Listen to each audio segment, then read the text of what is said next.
Not sure.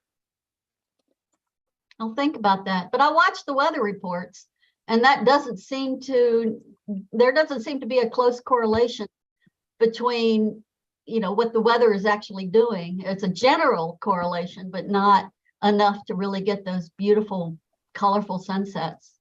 Correct. I remember I went for a quick bike ride downtown Milwaukee, and it was like really crappy clouds, and that is like, oh man, this is horrible. And then probably about a 15-minute window, it just popped. I mean, with orange colors, it was gorgeous. And that's why I went out on a breakwater or whatever by the marina, and I got some kind of cool pictures. That's cool. That's actually a phenomenon that when I was shooting in California, if you see clouds out over the ocean, there's often a thin spot near the horizon. And as the sun comes down, and even after it sets, it reflects back up on those bottom of those clouds and just lights up the whole sky. But when you're looking towards land, you can't really see that. Correct. One thing is, I have some really kind of cool and awesome pictures from Michigan, lower Michigan, looking over Lake Michigan, with the clouds and that with the sun setting. And sometimes I have a couple pictures where the sun is completely disappearing into the lake. And I'm sure, like with you, when you're in California, I'm sure you've had sunsets where the sun's disappeared right into the ocean. Right. Okay, I'm going to interrupt this because we're going to get started here, and we can maybe get back to it. Welcome everybody to the digital forum. If there's anybody, the attendees that would like to join the panel, please raise your Zoom hand and we will bring you in.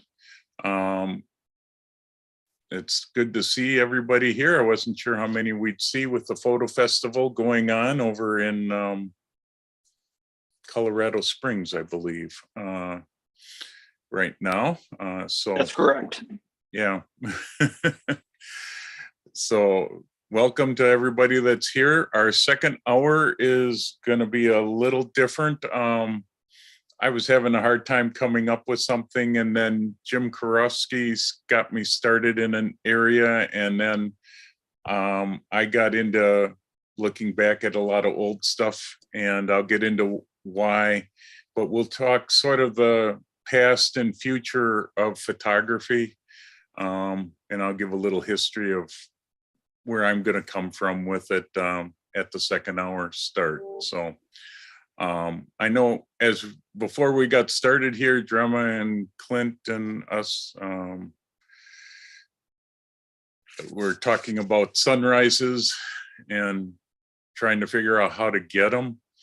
And I'll tell you, it's always hit and miss. When I go on a trip, I'm always out there early for sunrises, and unless I see a completely clear sky day, then I of course don't go. Clouds always help sunrises or sunsets to get colors, so you need some clouds, but yeah, it's so hit and miss. I study my weather apps and look at the cloud cover that might be coming and try to figure it out that way. Well, the other day when they had the good one that I missed, it was a day where the sky was clear and I didn't expect it. And like 20 minutes before sunset, I looked out the window and the clouds formed off in that direction.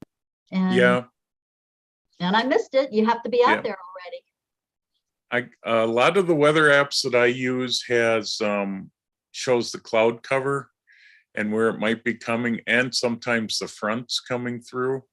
And I pay attention to that. You really end up having to be a weather person to figure it out, because there just is no simple way. And there's been a lot of times where I've gotten skunked, and there are a lot of times that I've gotten lucky and gotten some super sunsets.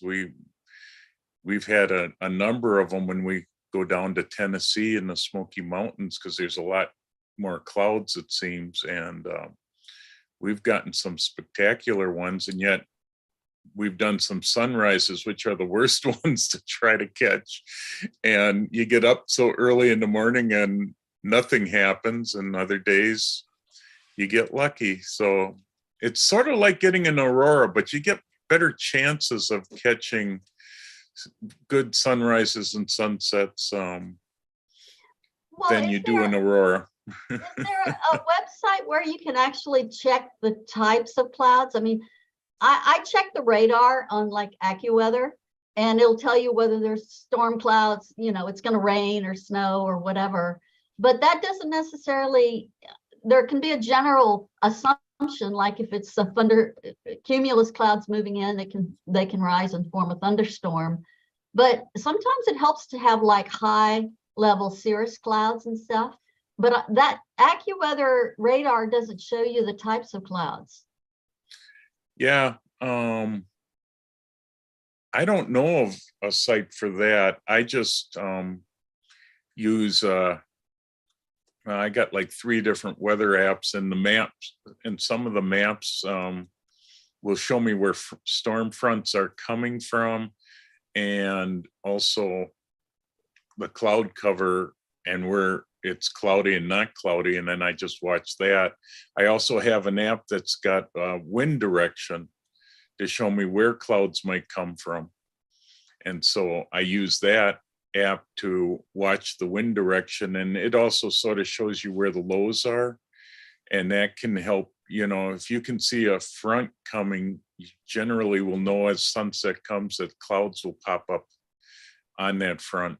And sometimes that's, you watch that, but yeah, it's a lot of hit and miss. That's for sure. There's no science to it. Well, to a certain extent, there is some meteorology, but I hate to have to become a meteorologist. Hey, Drema, here's a app for you to check out, because it's one I use for drones, and since you're a drone person too, it's UAV Forecast, and they're pretty good about future forecasting. So you might want to check that one out. I mean, anybody, even if you don't have a drone, can download it as an app. But I found it pretty handy finding good weather to fly my drone in. Yeah, cool. I'll look that up. I guess part of it is that I haven't spent as much time becoming familiar with the weather patterns, and I've been here 3 years now, and I haven't spent as much time studying the weather patterns as maybe I should have.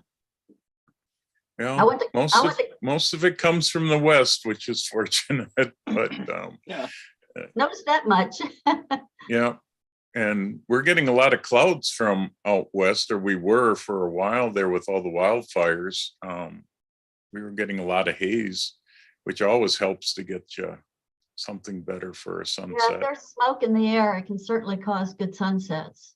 Yeah, you can get some nice, beautiful red sunsets. I have a couple on Lake Michigan, and the sun is just like a fire red. It's like, wow, beautiful.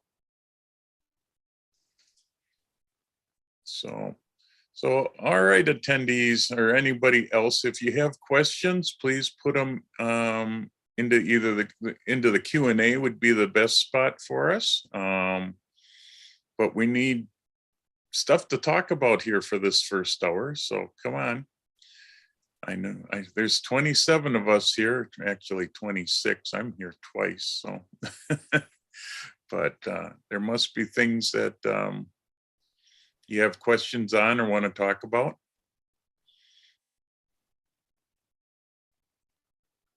We know everything. We don't need help. we don't need help. Gee whiz. I was wondering if any of the membership would know of a good independent light meter to purchase. I've been using one from the 1940s, and it's about time for me to replace it. So if anyone knows of a modern light meter that's still being produced, I've had some interaction with some people, and there are some, but I'd like to know more if you have some way to direct me, because it would. Pardon? What photography do you do? I do wet plate collodion photography, like tintypes, ambrotypes. That's what I'm working with now. So the image I showed earlier was originally on glass, and then I just did a contact print of the negative. Is that what you want the light meter for? Yes, I would like it for, going out and judging light. My process kind of skews more towards blue and ultraviolet than visible light. So it's always a bit of a challenge, and the exposures are so long that they're a challenge anyway. I'm in the research stage, so any recommendations, it would be great. I mean, I've used the Sekonic for years and I always found it to be a good one. And which model did you use, Marty? No, I'd have to dig it out of my camera bag and tell you that Is it one with a spot function, or? It does have, nope, it's not that one, Jeff. It's the. No, I was gonna, and I can look up the Sekonic one, but I was looking at Adorama, and the Luna Pro was always a very good light meter. Let me go. So that looks so much like my light meter that I'm currently using. It's amazing. Yeah. So I see Adorama has one on sale for $28. That used to be a $200-300 meter. Right. Yeah. And it might do the trick for you quite well. Yeah. You got an old one. Yeah. Yeah. Yeah. This is old. I've actually got one in my collection that I picked up from somebody, I don't know where, and it was one that I used to use before I switched to Sekonic, because that's the one. I don't think Gossen is. They might still be around. I don't know. Okay. That learning curve would be very easy for me on that one. Yeah. Yeah. The model I have, Eric, is L358. I'm sure I bought it back in the 90s or the 80s, maybe even. I'm not sure. It's been a long time. Marty, perhaps when I have a feeling we'll get together at one point, maybe I could play with it a little bit. Absolutely. Yeah, that would not be a problem. This is an old, now this one is a broken one that they have, but if you also can find the Sekonic 398s, a working one was always pretty good because you don't need the flash meter part. You just need a regular light meter. And this was an old time light meter that always worked well. Okay. I do have, I went to an auction and I got some Speedtron units. So I might try some flash, but it's really, we're talking about so much light. So maybe having that functionality would be good for just general photography here too, because I do some digital as well. But and for some reason, I'm not finding a whole lot on Sekonic. Let's see if I go, because the one that I use too is a Sekonic flash meter, light meter with flash capability. Yeah.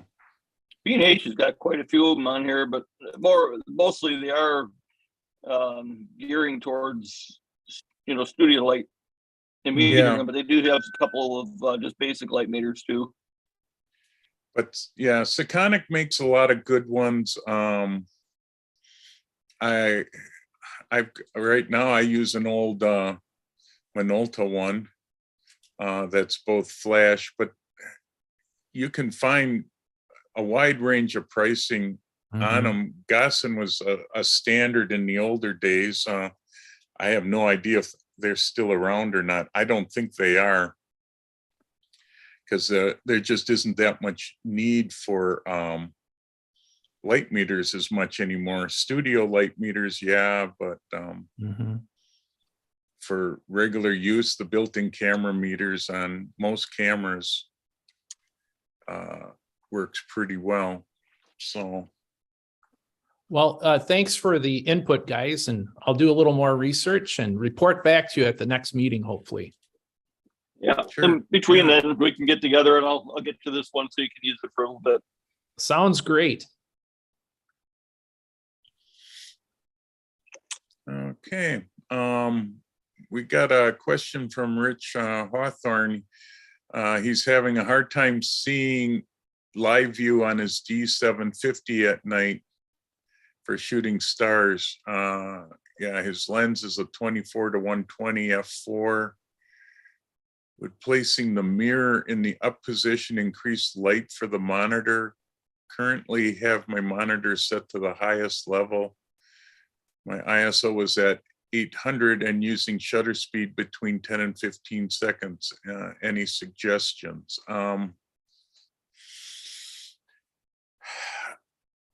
Placing the mirror up, as soon as you go to live view, the mirror plops up right away. So that's not going to make any difference.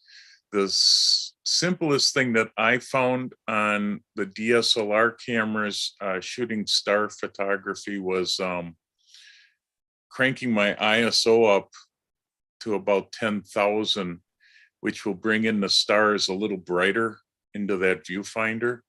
Then you can focus it and lock the focus off, and then turn the ISO back down to what you want to shoot at, and then use your exposure. At ISO 800, I got, well, if you're taking multiple shots, you might get a good exposure at 10 or 15 seconds. I generally found it was 1600 to 3200 for that range with the f4. But yeah, it all depends on how bright that Milky Way is that night, how clear it is. My question for him is he trying to see it, see the live view for the purpose of focus, like you were talking, or for the purpose of composition? Because if it's for composition, I would say crank the ISO all the way up as far as it will go. Yeah. And take a shot and then move it a little bit and take another shot and keep doing that until you get the composition you want.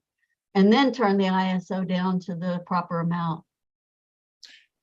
Yeah, that would be true. Yeah, if you cranked it up, you know, even to 10,000, it was for both focus and composition. So yeah, if you crank it up, it does help for you to be able to see the stars better and seeing the Milky Way. Generally, I end up doing test shots. I get it pretty much eyed in as best as I can using surrounding landscapes, places, and then cranking. I usually start, like I say, I start at 10,000 because I find that's bright enough to get me a couple second exposure.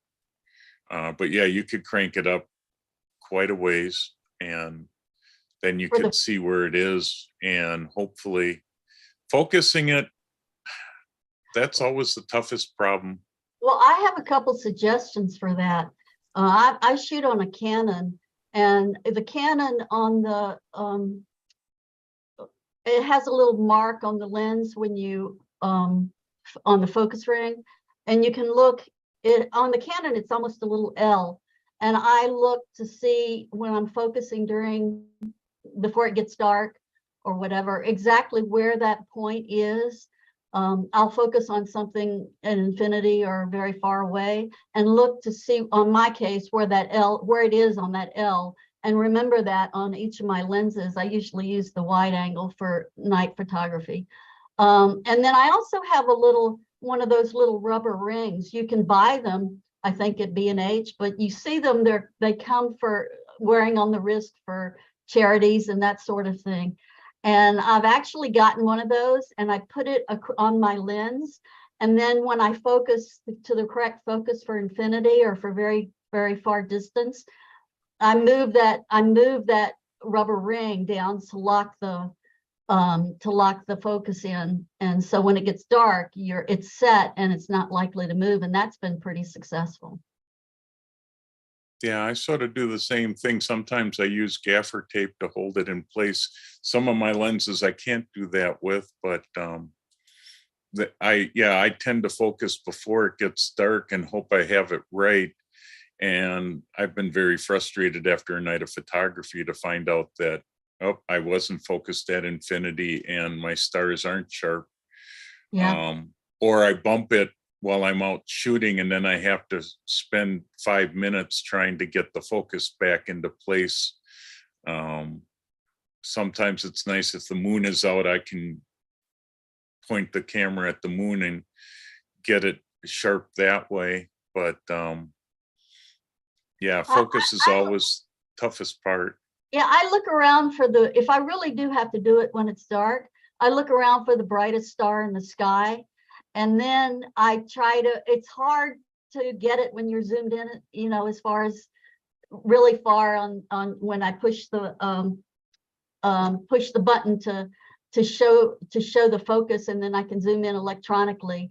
And it's hard to get that right in the middle of your view when you're in live view. But if you can do it, that's the best way to focus on that star. And it's not much motion when you move it back and forth to get it really, really sharp.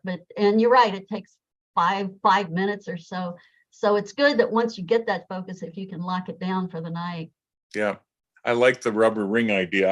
I use that sometimes, and sometimes I have gaffer tape. Yeah, I've not been as successful with gaffer tape. Yeah. And also you got to be careful with, you know, finding gaffer tape can be hard, and you end up using some painter's tape or something. You got to be careful not to get that adhesive on your lens.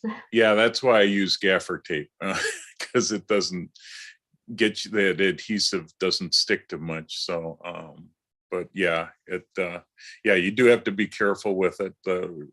I keep a couple rubber bands floating around because that also tells me where my focusing is, and then I can just slide it on some of the lenses where it makes a difference. But some of the new mirrorless cameras, they don't have a locked in focus ring, so it makes it a little tougher, at least on some of my Nikon ones. Wednesday night, I got my mirrorless Sony camera out, my 200 to 600 zoom lens. There's a digital, you can magnify the lens, and mine's like 6.1, 6.2. Anyways, I could zoom into Jupiter, and I could actually see the 4 moons that were orbiting Jupiter. Well, for focusing, you know, even though that you have it set for infinity, there's some wiggle room in that. So I actually had to use I believe the lower level of infinity.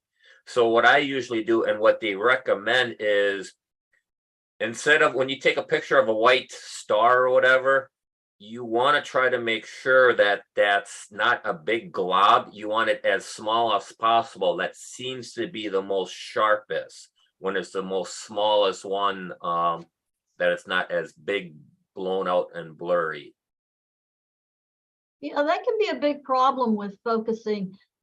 You don't necessarily want to focus on the stars depending on what your foreground is. That's true too. Because if you get that star really, really sharp and you're expecting to have something in the foreground that's going to show up in a long exposure, then that can be out of focus, and you'd prefer to have the far foreground, or it's not even foreground, but it's the background for the picture, but it's not the stars. You want that in focus, and more so than the stars. Correct. It depends what your main subject is, what you want to focus on, and what you were describing earlier. Let's say you wanted to take a pictures of a tree or whatever.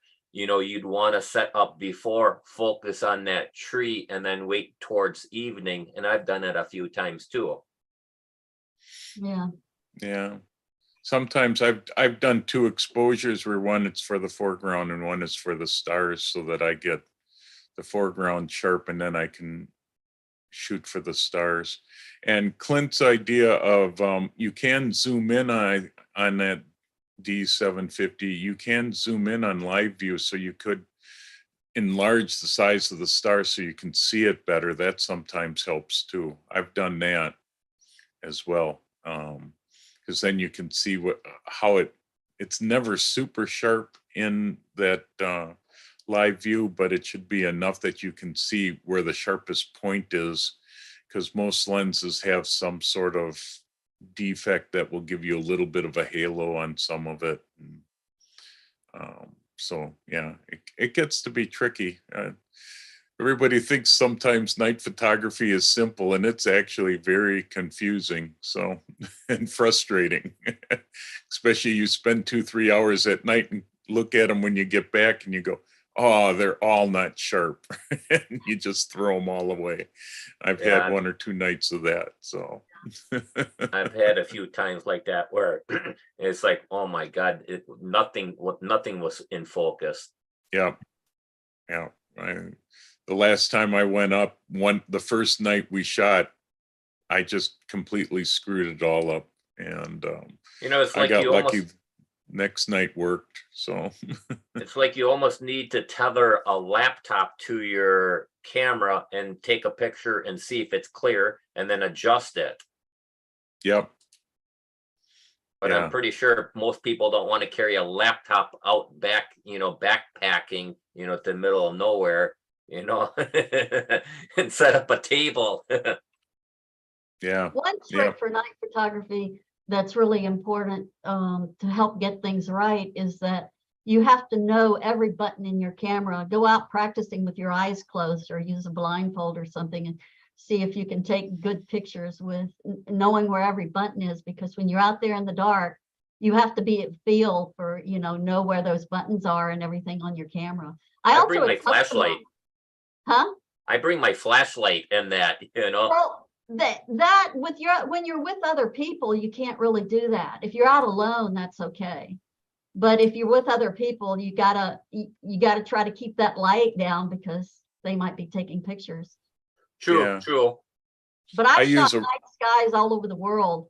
And if you're traveling, if I traveled to Patagonia and I'm trying to get some night pictures, you don't want to risk coming home with the whole night messed up. You can't go back there. Yep.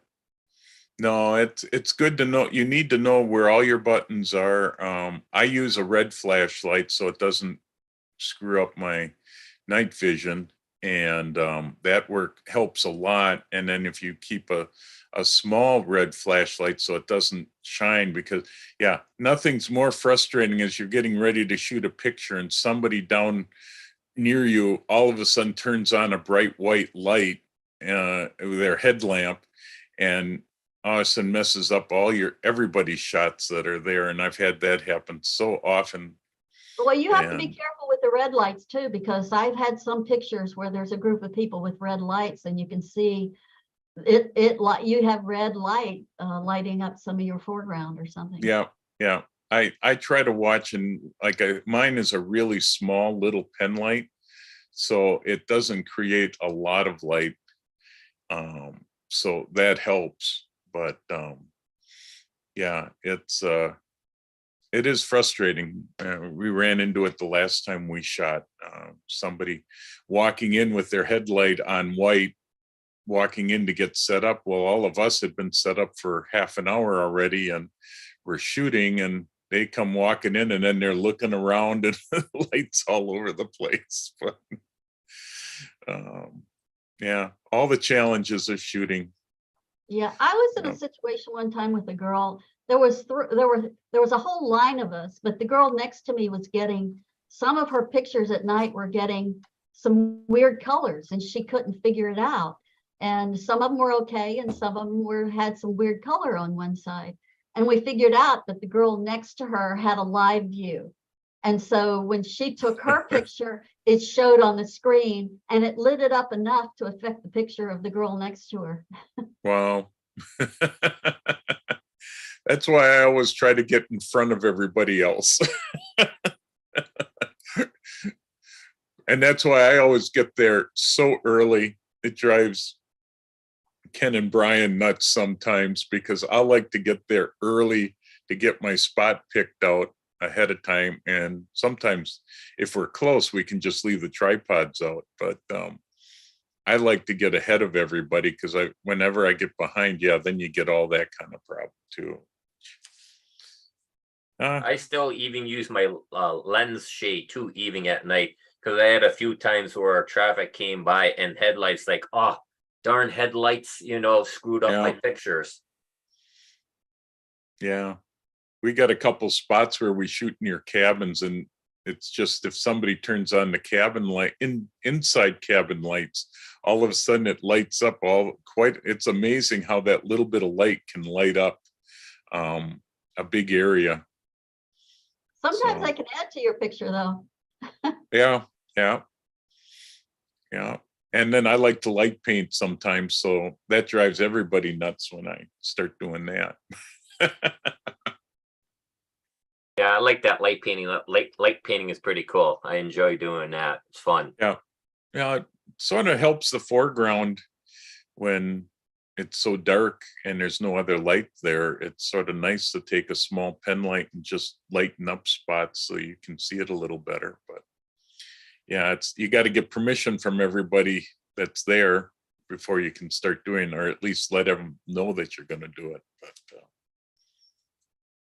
yeah, that's a whole nother set of stuff. So, but it's fun, challenging.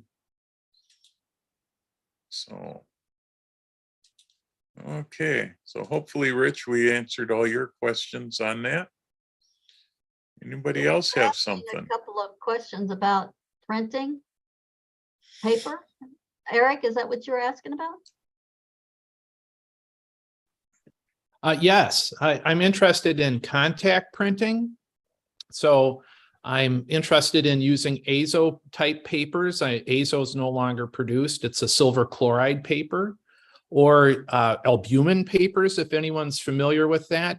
I'm not sure how many of the group actually has a wet darkroom anymore, but that's where I'm at. That's what I do. So any suggestions would be great. I do know about, RC papers and modern papers too. I've worked with those, but I'm interested in more of a historical approach. So does anybody have any experience with that, or anything that I can do research on? Because that's kind of my next avenue for output, because the tonal range, the toe for cyanotype is not as broad as some of the printing out papers. And again, those are made by printing in contact with, like Weston used a simple light bulb, and he exposed his beautiful prints that way. So it's something I'm interested in, pursuing because I'm making these older style negatives. So if anybody is out there, you can type in, or the panelists, I'm curious. Yeah, thank you. I've been thinking about it, and it's been a while since I bought paper, and I'm trying to think of the companies that were still selling that stuff. You might check Ilford out. I know they still sell some printing papers, but I don't know if they're all RC paper or if they're regular. Yeah, I've been able to locate some artists who have commissioned a place overseas that is making some silver chloride paper. So I've purchased some, but I'm not that familiar with it because I'm more used to the traditional silver gelatin papers. I did spend some time looking at B&H, and they even had some direct print paper, which reminded me of the old black and white photo booths, because I think that's what they used. So that's something I might use for some pinhole work, because I think that'd be kind of neat. But that's another project. Right now I'm working on printing some things. I've done these senior pictures for a few of my fishing buddies' daughters.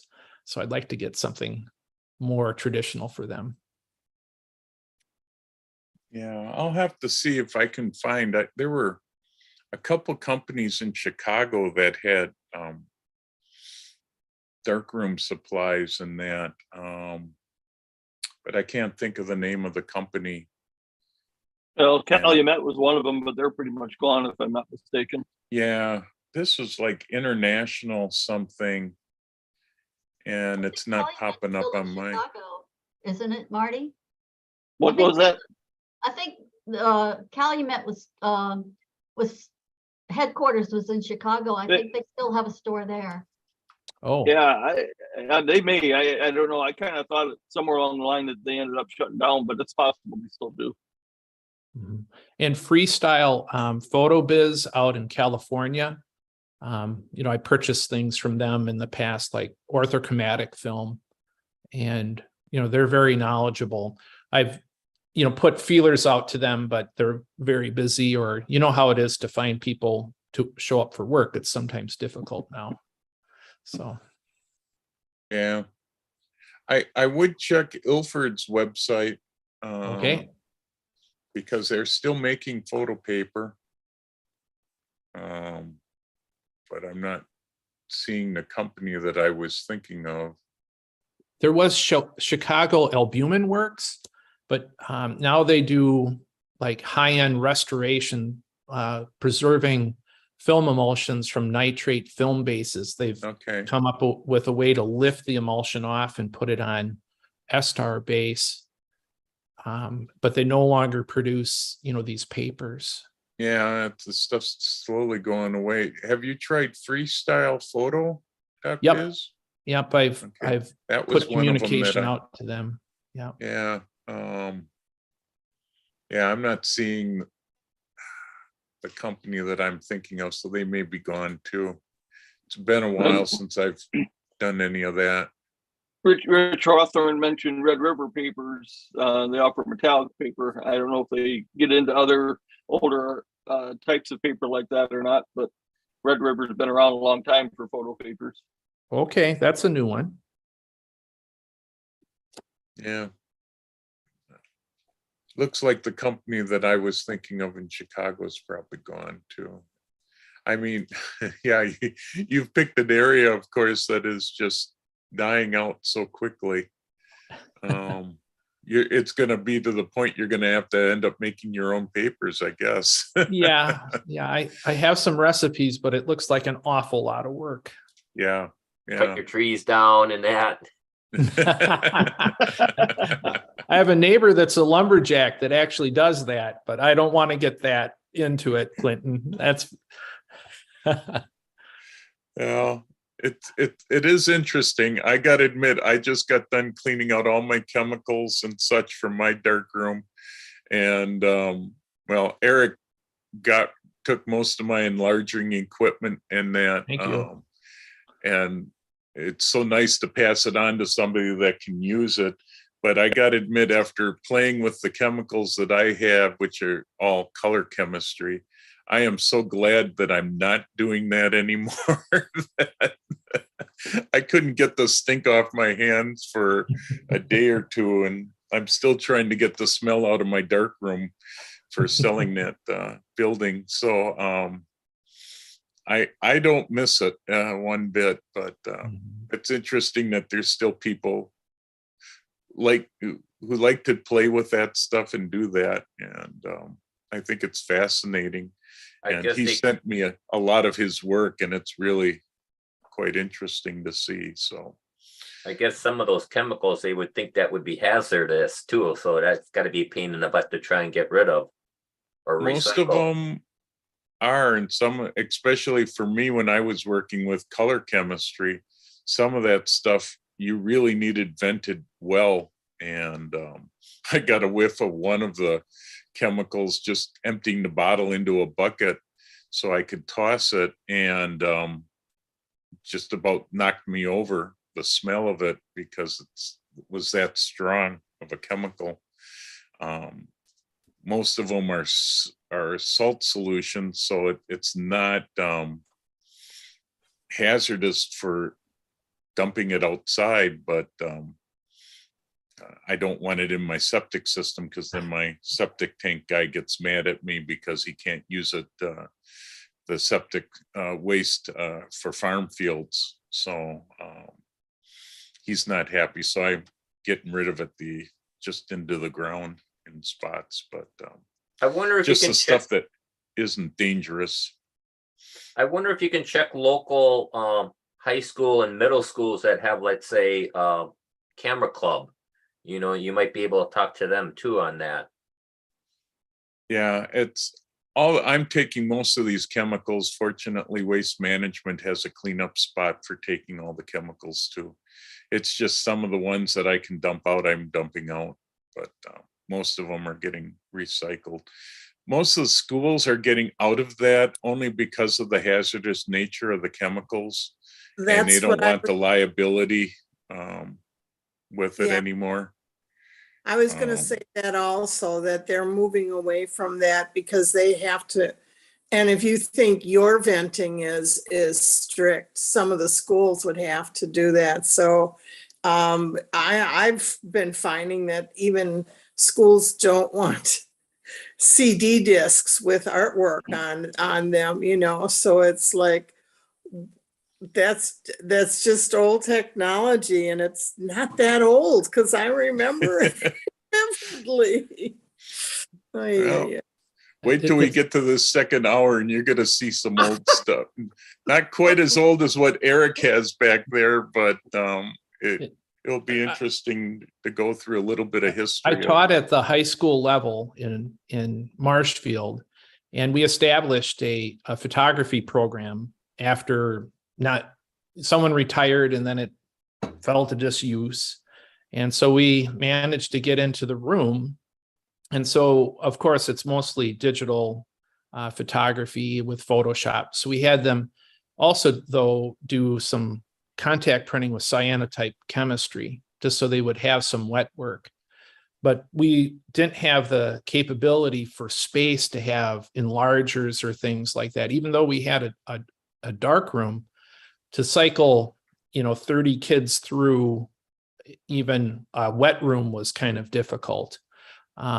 So part of it is the resources as far as space have been reallocated greatly in schools because computer labs have taken over a majority of what once were the graphic arts and the hands-on.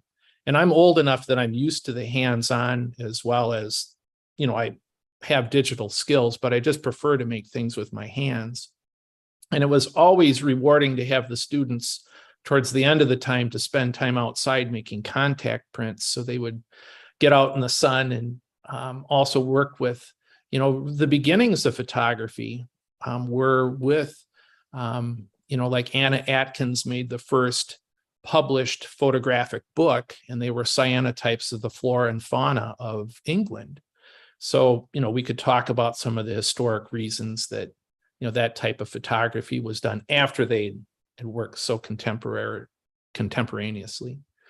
But that's a whole nother topic I can talk about another time. Yeah, I'll talk to you, Eric, one of these days, maybe if you want to do a second hour talk with some of this stuff. Might be interesting for everybody. Yeah, I'd love to talk to people. And anyone who's interested in photography, you can never learn enough. I'm learning all the time too. Yeah. No, it's a constant learning process with it. Yes, a lot of the stuff has gotten easier, and that's what we'll talk about in the second hour. But yeah, it's interesting stuff. So anybody else have any questions or problems? Yeah, Tony. I'm looking for recommendations for polarizing filters for my lenses, brand and whatever, that aren't outrageously expensive. There's Breathing Color out of San Francisco makes a really good one that a lot of people, I've seen other people use. I haven't bought any myself, and I've seen them at fairs or conferences. Next time I buy some, I'm gonna buy from them, I think, for all the filters, not just polarizer. But one of the things with cheap polarizers is the threads. It's important to get a filter that when you screw it on, you can get it off again, and the threads are sturdy enough to be. What was the name of that company? I think it's Breathing Color is a print company. I get them mixed up. It's Breaking Color. Breakthrough Photography. Yeah, Breakthrough Photography. Thank you. Otherwise, the Hoya filters are pretty decent. La Jolla? Yeah. I'm not Oh yeah, familiar. and Tiffin. You just have to watch. You don't want to get the real cheaper. You want to get their better brands. I gotta admit, I've always been a fan of B&W, but they're not cheap in polarizers. They will last a long time if you handle them well. But yeah, the breakthrough one that's made in Colorado. My biggest problem with them is they never have stock. They seem to always be out of stock when I need something from them. And then I start looking in other spots. And, if you go through Adorama or B&H, and just stay away from like Vivitar filters, I'm trying to think of the generic one that's Promatic. ProMaster. Yeah. They're an inexpensive filter. They just buy from all these different places and put their name on it, and they get good deals on things. Sometimes you can get lucky and get good ones, but you gotta be careful because you're putting that in front of your lens, so you want a good quality polarizer. So I've used Hoya, and I've always done well with them. Tiffin is sort of a lower grade of Hoya, and then as you get up, you get B&W and all the rest. Jeff, is Breakthrough, you said Colorado, have they moved to Colorado? Or I know Really Right Stuff moved from California to Colorado, Utah. I know, well, they had Colorado in their name. I don't know I think they're a California company. Yeah, I met the CEO of the company in Utah at one of the events I went to, and he was in San Francisco. Yeah. But they had an offshoot of them that made tripod heads and that were called Colorado something, and it was part of that same group. But yeah, I think it's a California company. I keep wanting to buy Breakthrough, but like I said, every time that I go to buy from them, I need 77 and 82 millimeter filter sizes, and they never have them in stock. And yeah, I just get, you know what, I'm wanting filters that I screw on an adapter and then pop on the magnetic. And I have hundreds of dollars worth of Lee filters, and a company out of Spain, I don't even remember their name, but they make really expensive glass, and I've broken a couple of them for paid $200 or $300 for a piece of glass, and it falls off the camera and breaks. Breakthrough says that theirs are tempered glass and they're not as likely to break. Yeah. But I'm wanting, there's one that starts with a K that Nick Page on one of his YouTube videos was talking about filters, and I think it was Casey, Kasey or something, and they have the little magnetic filters that you can stack. They're round and you can stack them, and I have had so much trouble with filters. I think H&Y, I think, is the name of one brand that I bought the magnetic frames to put on the Lee filters, and I end up not even using them, and they cost about $30 each for those frames to make them magnetic. But on the Lee filters, they give you a handhold on the edge of the glass. Yeah, I think it's Case, Kase, or maybe Casey. Something like that. They have a magnetic whole system. I know it popped up on B&H. The 82 millimeter system was $511, but it came with 1, 2, 3, 4, 5 filters, so not a bad deal. Yeah, Freewell is another magnetic system, but I don't know if that's a decent quality company or not. Yeah, I'm getting to the point where the only filters I use are polarizers and ND filters. Right. I just about stopped using most of my ND grads. Got all kinds of them. And Yeah, I found that with a grad filter, I can do that in Photoshop just as easy and actually better. Yeah, it's funny that oh yeah, here's breakthrough. Yeah, and their magnetic system looked interesting to me. I just, like I said, every time I went to try to order it, and yeah, they're not cheap. Their polarizers are like $100, which isn't bad for a good polarizer. And you want them thin. It's a nice thin size, so which helps on wide angle lenses. So yeah, but breakthrough Tony, would if you certainly be pay one. $2,000 for a lens, you don't want to put a $20 piece of glass on top. Right. Right. It's the same for clear filters. I know a lot of people will say don't put a clear filter on, but if you put in a good quality clear filter, it's still cheaper to break that clear filter than scratch the front element of your lens.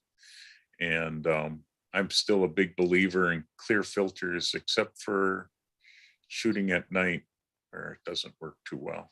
But You have to be careful with the scratches on the filters too. You can get micro scratches. And I've seen some of my older leaf filters that are the plastic ones that when you are shooting like sunset, sunrise, you get a lot of flares on the glass, and I couldn't figure out why I was getting that. yeah, A lot of flares on the picture, and I couldn't figure out. And finally, I figured out it was because these old filters, pulling them in and out of the cases all the time, put little micro scratches on that actually reflect the light and cause flares from the sun or whatever in the picture. yeah. No, and that's why I keep a clear filter on all my lenses. It's because I rather replace that filter, which those clear filters run me $100 to $150 a piece, and they're good optical glass. But yeah, as soon as they get scratched, they get tossed. But you think if you scratch that front element, it's not a simple repair to send that in and have it fixed. You got to replace that front element, and that can get to be hundreds of dollars. So the clear filter, and I use a clear, I don't use an ultraviolet filter. I use a clear filter. And Nikon makes some, B&H or B&W make them, and a few others. And if you get a good quality one, they're fine.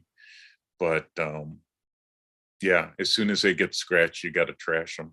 So, but yeah, I stopped using clear filters or UV filters on my cameras a while back, several years ago. But I must admit, Jeff, that I bought my new mirrorless, brand new high-end mirrorless camera at the end of July. And about 3 weeks after I got it, I pulled it out of the car and set it on the tripod. And one of the legs of the tripod went over. And I turned around and tried to catch it, but it hit the ground. And I was like, brand new camera, the first scratch on a new car. But I was really glad that the polarizer filter took it. yeah. Ended up the edge of it. And also another thing that protected it was the lens hood. It fell on the lens hood and knocked it up onto the camera further than it should. I was able to get it off, but I was ready to cry with my brand new camera. Oh, I bet. Yeah, it's that's why I still believe in the clear filters. A lot of people will say, oh, you don't need to do that. But I tell you, it's cheap protection when you, especially when I used to do a lot of hiking and the camera was swinging and landing against rocks and that. I'd rather see that filter get cracked or scratched and just pull it off than, and the lens hood certainly protects it as well. But I know there's big debates on that. So you'll find a whole bunch of photographers that say, no, that'll degrade your image. Well, I still think if you get a good quality one, it's not a problem. But yeah, you can't go cheap. Yeah, I think a $15 filter is not going to work well on the front of the lens, not on a $1,000 lens. But Eric's got a question. Sure.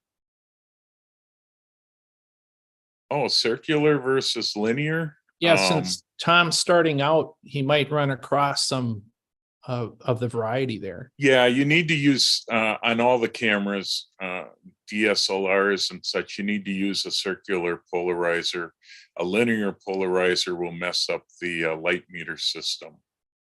So you I'm certainly, looking up, yeah, I'm looking up Hoya on B&H and Amazon. And there are Yeah. all these numbers and stuff that make no sense. And I've heard that you should get one with metal threads yeah, instead of plastic, and none of them give any information about the threads. I believe Hoya makes I believe Hoya's mounts are all metal. They're all brass. And the more expensive ones are all brass. The cheaper ones, if you find a polarizer that's probably under $75, it's going to be a plastic ring on it. And those are very frustrating. And then, you know, they're not going to last long. So, you know, once you buy one, if you take it, treat it well, it's going to last a long time. And yeah, it's sometimes you got to dig. Sometimes you may have to go onto the Hoya site itself to see how they describe it. Oh, good idea. Thank you. And There's also a chat on B&H, and you can get on there. If you find one and you're ready to buy it, you can get on there and ask. Or if it's a domestic company, you can call the company. yeah, I believe Breakthrough filters are all metal, if I remember right. They have to be because they're also magnetic on some of them. So, Probably steel. yeah, All of them those would be. Do you know? Huh? That you said they're all Breakthrough is all magnetic. Are they all magnetic? They're not all. Some of they have their magnetic line. Okay. They have two. So I looked at them mainly because of the magnetic, because like you, I got tired of using the Lee filters and pulling them in and out all the time. And you still need to take those heavy neutral density filters on and off, and unscrewing them is a pain. I've actually gone back to my Lee filters just because I'm finding it easier to just slide them in and out than unscrewing, since I haven't been able to get the ones I want from Breakthrough yet. Are they glass or are they the old acrylic? I know all my They're older the glass. I have all Lee glass filters. I haven't broken them, knock on wood, and I've had mine for almost 10 years now. So I've been lucky.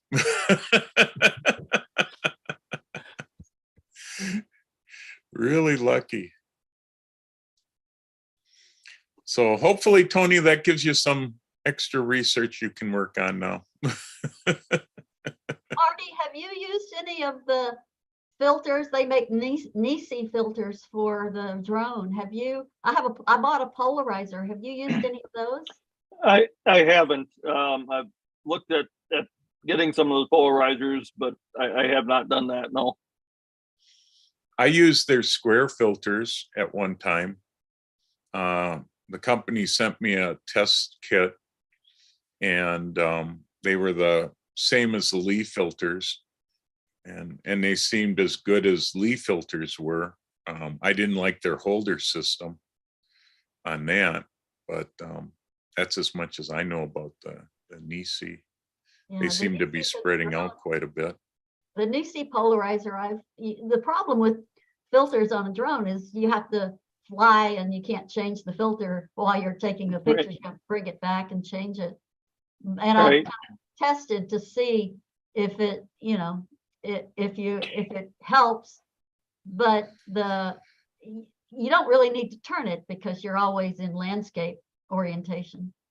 Yeah, and you know, and I think if you're doing video work, the filters are probably a little bit more important than they are for still photography. It seems to be where they shine on the drones. Yeah, Eric, you got a question or comment?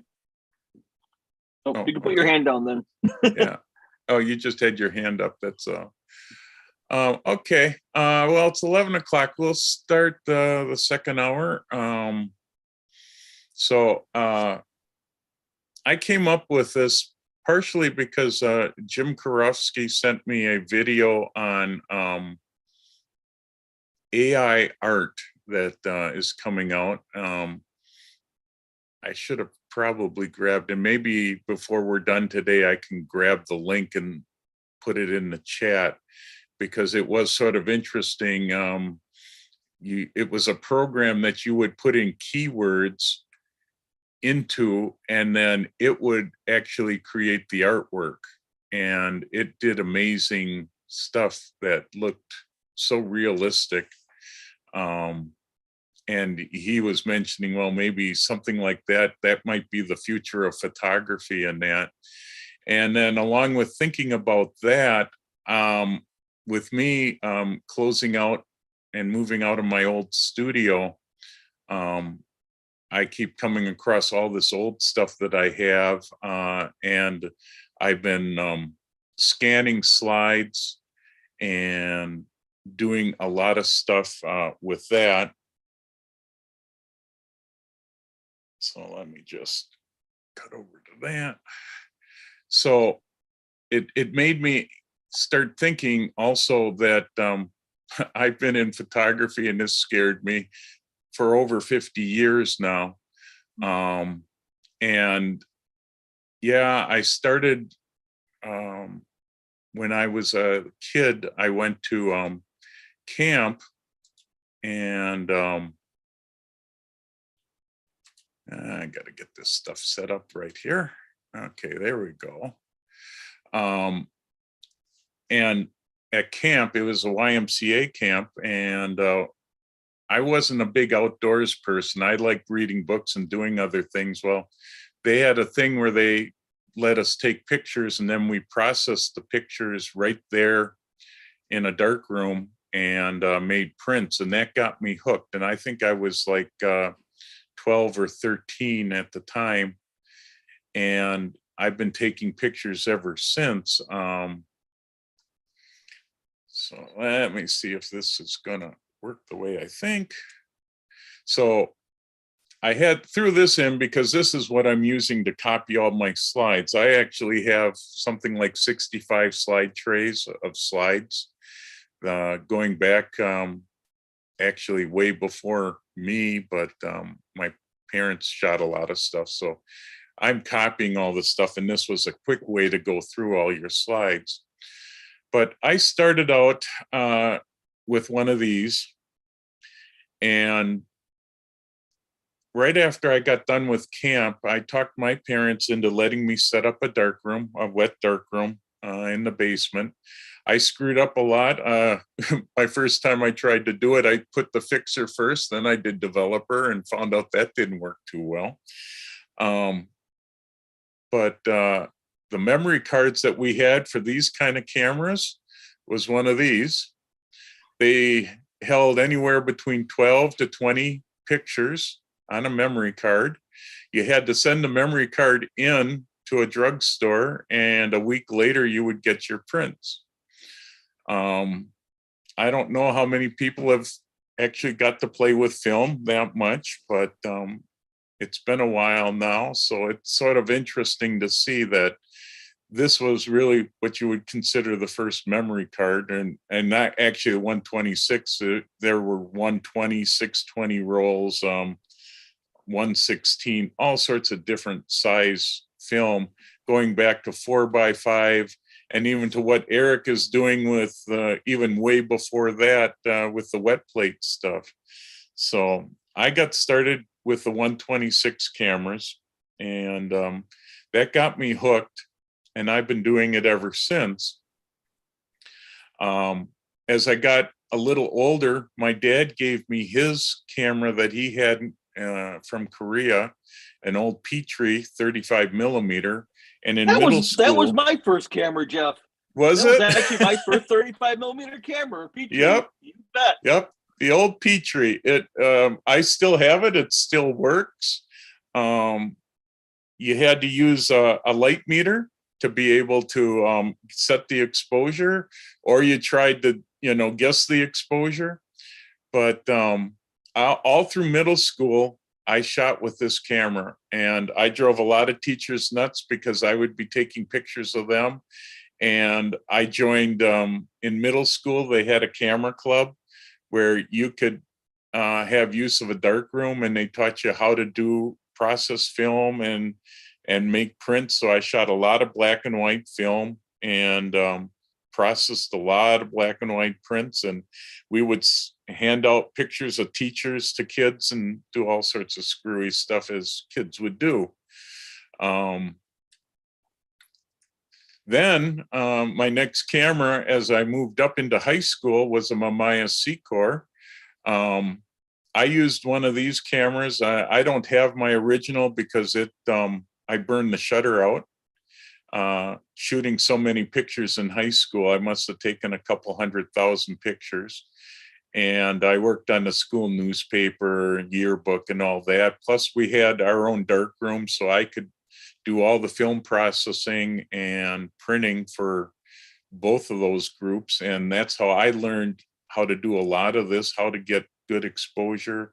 Although, as I look back at all my old images, I didn't always get that great of an exposure, and shooting sports was always a bit of a trick, but it worked. And later on, my dad ended up going to Hong Kong, and he brought me back my first Nikon camera, a Nichromat EL, which I still love. If I shoot film, I still grab this camera. It had a 50 millimeter 1.2 lens on it. And that's what I shot for a lot of years. Now, as I got into high school and was doing all this stuff, when I turned 16, I started working at a camera store. So I had a lot of equipment that I could get my hands on. Plus, my boss shot weddings. So I learned a lot about all that kind of stuff. So I did this for quite a while, and then ended up going to school for it, because back then, if you wanted to be a photographer, you really ended up going to school for it. And I went to MATC in Milwaukee. I actually have 2 degrees from MATC, one in just general photography, which taught me lighting, processing of color and slide film, everything. Generally, we worked with larger format cameras, like I use the Speed Graphic most of the time. We also had some Calumet 4x5 cameras and a few other ones. So I got to do a lot with this stuff, and I actually knew a number of photographers. One photographer that I've known for a long time, Frank Reamer, he used to shoot sports with this same type camera. And you basically, if you think of how sports would be shot today, he had one shot, and then he had to change film holders. And I'll always remember that. He said, I would shoot a boxing match, and I'd have to wait till that perfect timing and take one shot. Then you slide the cover back on the film holder, flip the film holder around, and then you could shoot the next shot. Or if you got lucky and could get the film pack thing that they had, you could pull a tab and it would roll it to the next sheet of film. But it's not like today where you can shoot what I think the latest Canon or Nikon camera is shooting something like 30 frames a second to get your shots.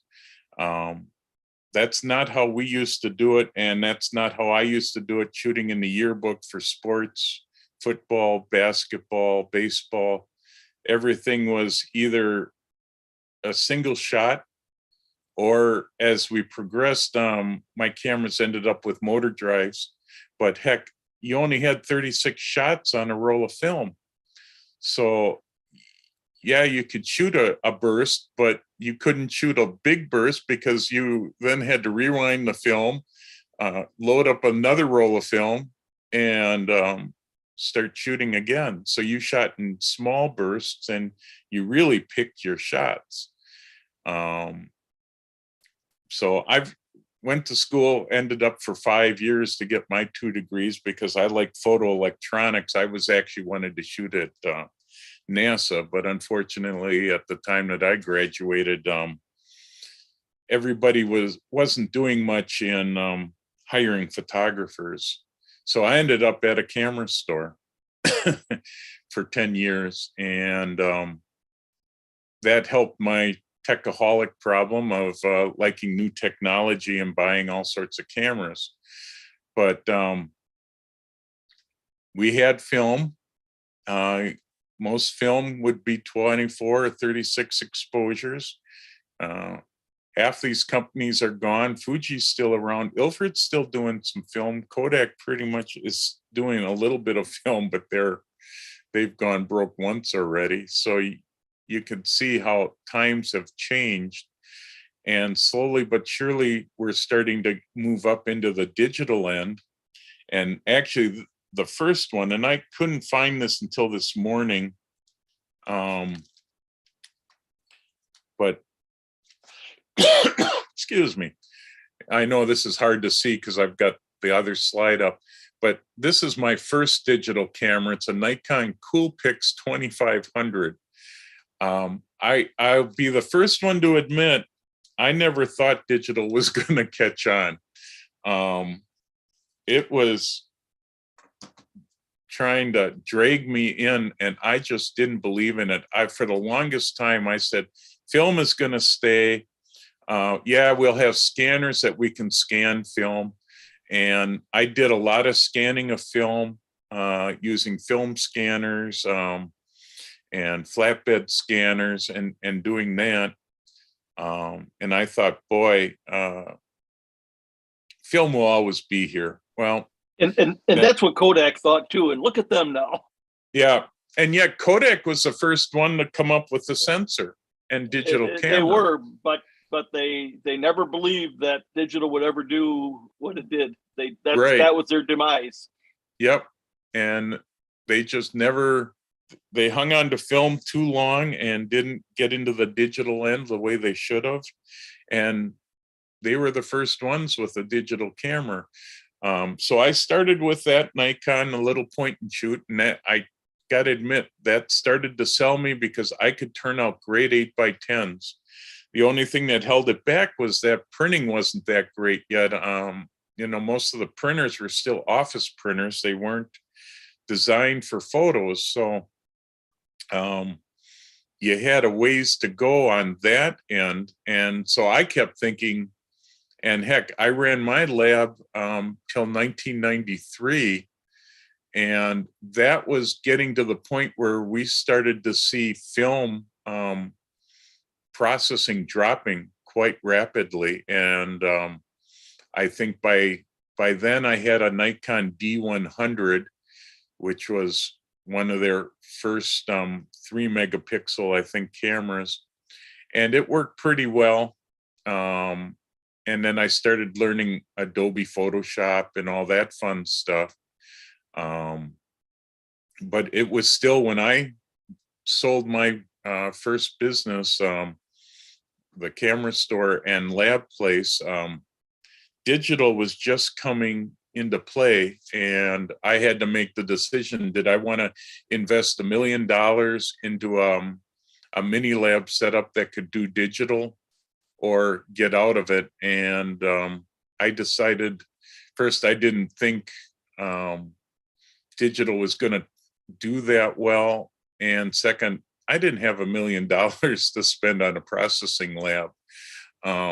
And they certainly have come down. Now you can get into a processing lab for under $100,000. But back then in the 90s, those labs were pretty expensive. My first film lab was over $50,000. And that, to me, when I bought that film lab, interest rates were at 25%. So a $50,000 loan at 25% was a big chunk of money to handle back in the 90s or mid 80s. Sort of reminds me of what we're starting to head to right now. But so, you know, I've seen a lot of different stuff, seen it go from film to digital. and then now with the digital cameras that are out there, both the DSLRs, Nikon, Canon, Sony, the quality that they're turning out now is definitely better than what film can do. And you've got different and better light meters that you don't really need unless you're doing studio work. So most of the cameras have all that stuff built in. And that's really all I had for images. So after all of that, let me just shift this back to me. So as we kept going, I added, printers came out that let us get decent quality prints made, and Photoshop and Lightroom came around, and then so did other companies as people started complaining about Adobe and their products. You started to see now Luminaire, Topaz, On1 Photo, DxO, all these different companies start coming around with their different programs. And today you can get into photography and you don't need to spend 2 or 3 years in school learning it. You can go to YouTube and learn a lot. You can come to places like our group here and learn a lot, or camera clubs to learn quite a bit.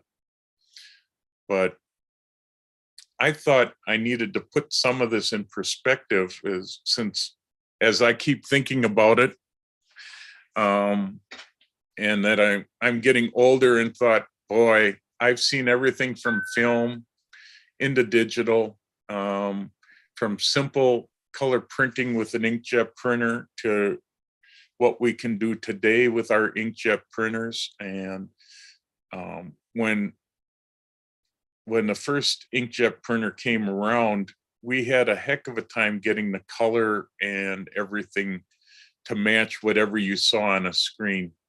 And we ended up having to use meters that you would read the paper and create custom profiles, and calibrate your monitor and calibrate for the paper, and then you'd be able to print and you'd be close, and then you would end up adjusting for it to get a good print. And you wouldn't get a good print on the first print, not 15, 20 years ago. It was trial and error, and then you'd finally get something decent, and then you could move on. Today, things have changed so much. You got Photoshop and Lightroom that do a lot of the work for you. Luminar and On1 Photo with all their artificial intelligence that they have, that will now analyze your image, adjust the image, and give you good stuff. The cameras with the light meters built in that will get you almost the perfect exposure and not having to do as much manually. At least I'm not a manual fan. I still believe in the automatics in these cameras. And the other part that drives me absolutely crazy is all those photos that I showed of my cameras, and those were all shot with my iPhone and on a white background. I didn't have to do any thinking with it, which and now, Jeff, you wouldn't even have to shoot it on a white background with the iOS 16. Have you tried that yet? No, I haven't upgraded to the new operating system yet, but you can literally pull that picture, that main sub, and it's almost flawless. I tried it with a number of images, some with some pretty screwed up backgrounds, and I can't believe it does what it does. It's scary. Yep. So that brings us up to the point of, what do we think the future is going to be for photography? I can see that what I figure is going to happen one of these days is they're going to take the technology that they've put into these new smartphones, especially the iPhone. If they could put that into a DSLR, or actually the new mirrorless cameras, I think we would probably be seeing something that would be so amazing and yet not take the technical skill other than the skill that you'd still need. And I always struggle with is the compositional part of photography. The rest, with the way these cameras are going, 90% of the time in program mode, or as we jokingly call professional mode, these cameras are taught so much of how to adjust for the perfect exposure that in program you can 90% of the time get good exposures. So it basically comes down to composition and some of the new stuff that you can do with the different programs that are out there. Luminar, On1, Adobe to a point, and they're even, catching up to what some of these other programs are doing. So what does the rest of the panel think? Now that you've heard me blather on for 20 minutes about my history and feeling old as I think about that I've been doing this since film days. Well, Go ahead, Tony. I just got an iPhone 13 Pro, and I have to admit, the colors and the just taking pictures of sunrises. A couple days ago, we saw a moth on our flowers outside, and it turned out to be a Sphinx moth. And I got a decent, I didn't have my camera with me, so I took a couple photos, but they hover around like a hummingbird. So it's hard to get a good shot, but the phone did a really decent job of it. So yeah, I'm talking about not only will the phone take that picture, or you can take that picture, but on an iPhone, it'll identify what that species is. Yeah, well, I don't know how I found it, but I looked it up on the internet, and I don't know how, but Sphinx moth came up right away with photos of it. So bring that picture, Tony. Bring that picture up in on the phone itself, in photos, and then go to the little eye. Click on the little eye, and it'll probably tell you what that is. Okay. I mean, it's scary how smart these things are. Yeah, it was amazing. It's the first time we've ever seen that moth, and it was it's amazing how big it is. It probably has a 4.5-inch wings, wingspan and whatever. You'd swear it was a hummingbird if you didn't know better. We thought it was, and it was just like 4 feet away. And but anyway, just talking about the smartphones and their photography ability they're really amazing. Jeff, I would like to say, am I muted? Yeah, no, I'm okay. No. I would like to say that I've been through a boom and a bust, kind of like yours. When I left teaching, I was working in graphic design, and that whole desktop revolution with the digital age, and we had a 6-foot camera that we would shoot the pages with. It was, obviously it wasn't portable, but about the late 80s, early 90s, more and more camera operators from printing companies, and this is when I sort of taught at technical school for a little bit, teaching Photoshop.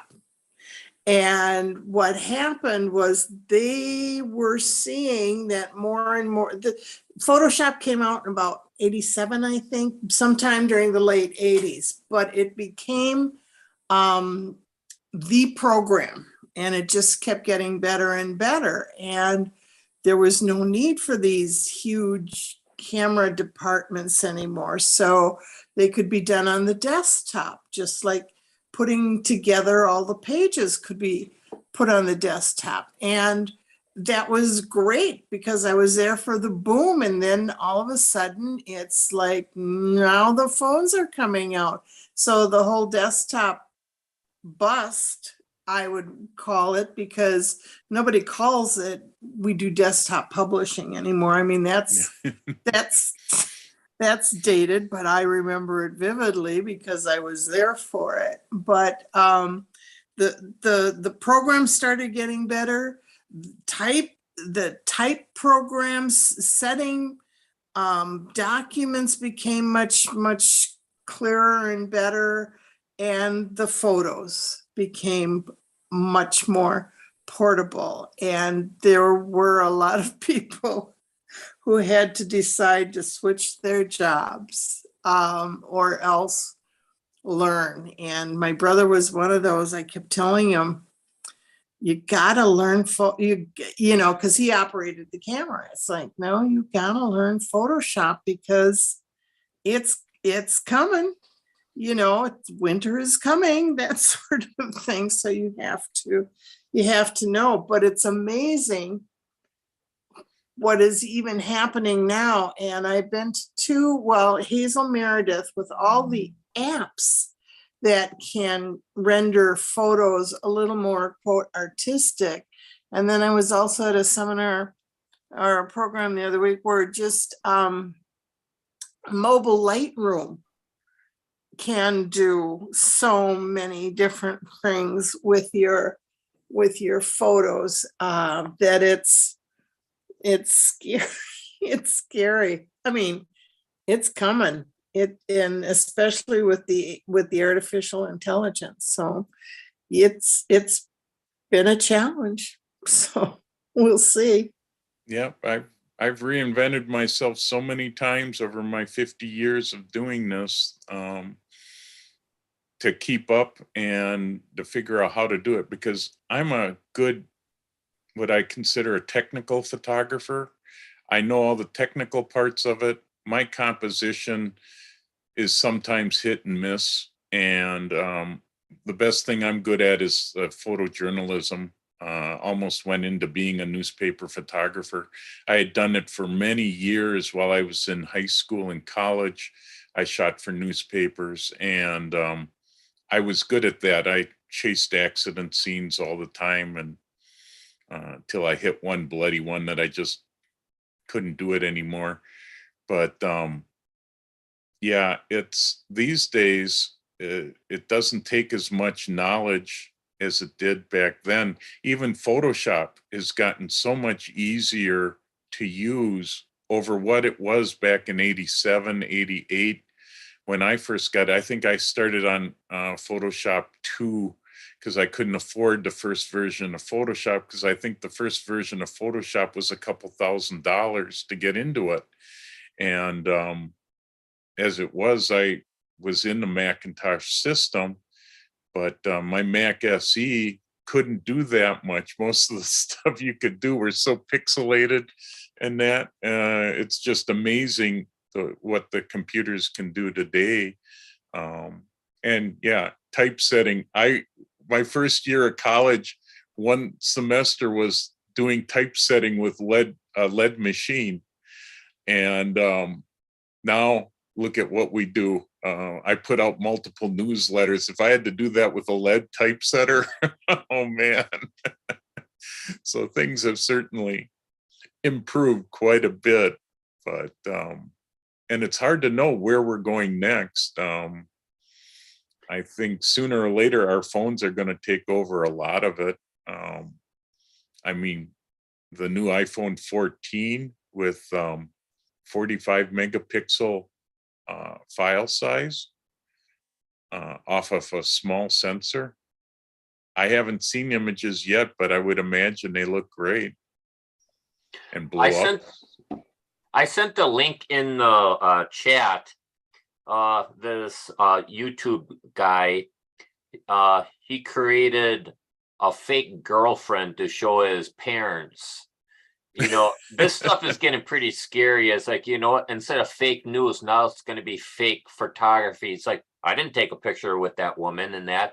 Some of the technology is great, but I can see the opposite effect too in that, where there's going to be a lot of fake photos out there. It's like, you could say, like, let's say Marty's up north, with hunting, and that is like, yeah, I got 10,000 deer in the back, you know, I got the 30-point buck. It's like, no, that's all fake and that, but you could, you know, fake those pictures. Mhm. So it's, you know, sometimes technology is good, but sometimes it's goes the opposite way, you know. But it's nice, you know, for some of the AI, you know, let's say with deleting telephone poles, it's nice to get rid of those telephone poles and the power lines. It's nice, but there's a lot of stuff that's kind of scary. It's like, you know what, that's not a real picture. Well, and that, Clint, you bring up that good point of,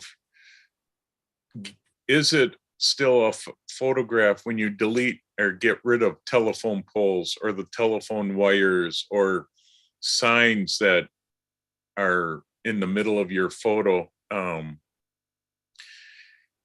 Ken and I have been discussing this partially because of the competition and partially because we both wonder, you know, in our nature categories for competitions, we don't allow you to take out distracting stuff. But, you know, is that really, does it have to be? And that can be a whole nother discussion that we could go on for days, because I know we'll have both sides of people saying yes and no. But with the convenience of what you can do and eliminating some of those things in photos and getting rid of the distractions are sort of nice. But then is it still a photograph? And if you make a person and put it in it, is that still a photograph? And we're getting closer to that every day. So Rich Hawthorne has, I agree that the old camera will go away. The convenience of the phone and how it's been accepted by society will continue to push the technology. The issue being, what is your final result? A big quality print or the quick picture to post on social media? I can agree with that, to the point that some of with the new iPhone, with a 45 megapixel image size, and the way that it creates that image using multiple photos to create one final photo,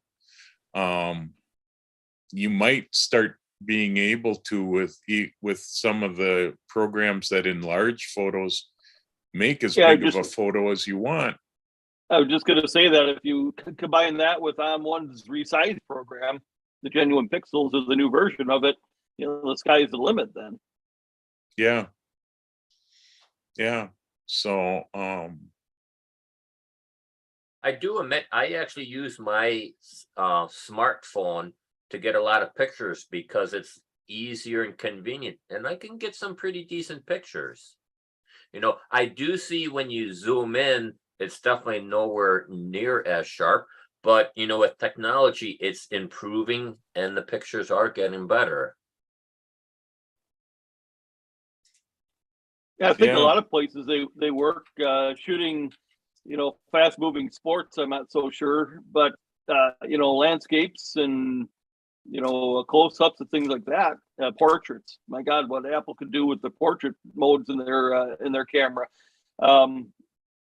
So they I guess, like every camera, you have to know its limitations and you have to know your capabilities. Yeah.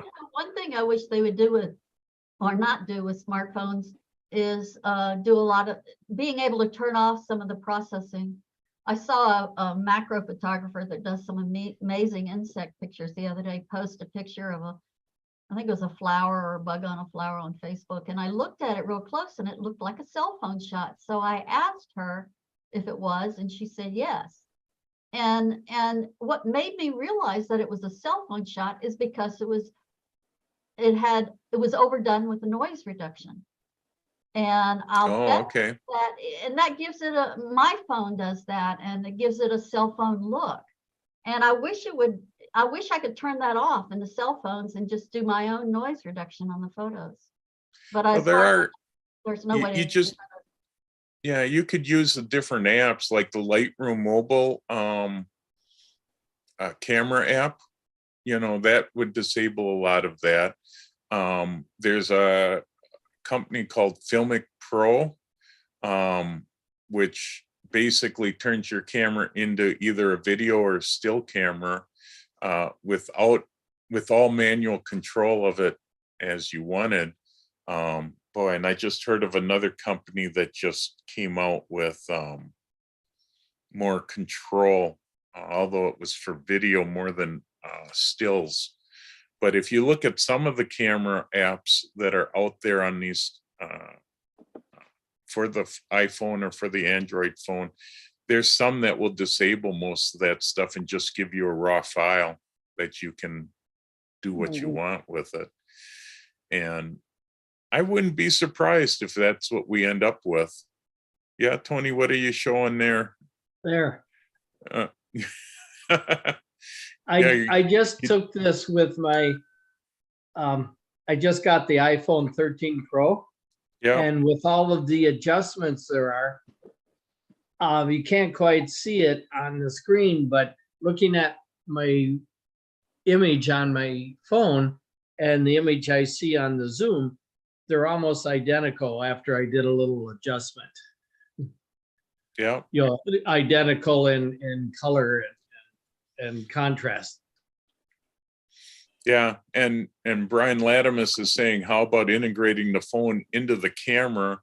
And that's what I'd love to see. If you could take the technology that Apple's created, because Apple with their iPhone, they are not just taking one picture, they're taking multiple pictures all at the same time, processing it together in microseconds and putting out a composite photo, basically. And if we had that in our DSLRs or our mirrorless cameras, that would just be amazing, I think, for getting at least exposure. And that it's still going to come down to composition and your ideas of what you want the photo to be and the end result of your photo. And I think that will always be the part, as Eric, I think, mentions in his chat, vision of a photographer will always be paramount. I think that was Eric, wasn't it? Yeah. And I agree that is still going to be the most important part of what makes a photographer is his sight. I mean, I look at some of the people in our club, Jane Hurst and Jesse Buchholz with what they do with textures. I would never think of doing it the way they did it. And I just love their work. And it actually drives me nuts knowing that I know how to do the work, but I would never think of combining stuff the way they do, using the textures that they did and that. And I hope one day that I can get to that point that I could come up with some of it, but by then probably that fad will be gone and we'll be on to some other fad that will be coming. But or the processing programs will be doing it for us. Yeah, but again, that's taking away control from your choices as a photographer. That's one thing I don't like about the multiple lenses on the cell phone cameras. The iPhone gives you a little bit of control. You can choose the background or the foreground or whatever that's taken with different lenses, but it doesn't give you a lot of control when it takes, like you said, multiple pictures of what you want to use where. And so hopefully when they integrate that into, large SLR type cameras or mirrorless, that they will give you that kind of control. Yeah, I'm waiting for Apple to start doing glasses, where there was a company that did that years ago. It's coming. It's coming, Anthony. And they'll have all that capability, and I'm sure they're going to call them eyeglasses. They already have that for drones, right? Right, Marty. I've been with some people out shooting with drones that are wearing while they're controlling. Well, that's the AR, the augmented reality technology right, where they're flying, looking through the glasses, not at the drone. So that's coming too. But Apple has been working on eyeglasses that once they get there, and they will get there, it's going to be scary. Yeah. Could be handy too, but yeah. And for me and you and a lot of us who wear glasses, it won't be any different than us wearing glasses, except we'll have a bunch more technology in there. Instead of us having to look at our iPhone as we're walking around, it'll be beamed into our eyeball and we can just check it. And when I run into somebody that I can't remember your name, my glasses will say, "Oh yeah, that's so and so, and he's got his wife is so and so, and they've got 3 kids," and I'll have that all just printed out right on my eyeball so that I can see it. You got a great memory. Yeah.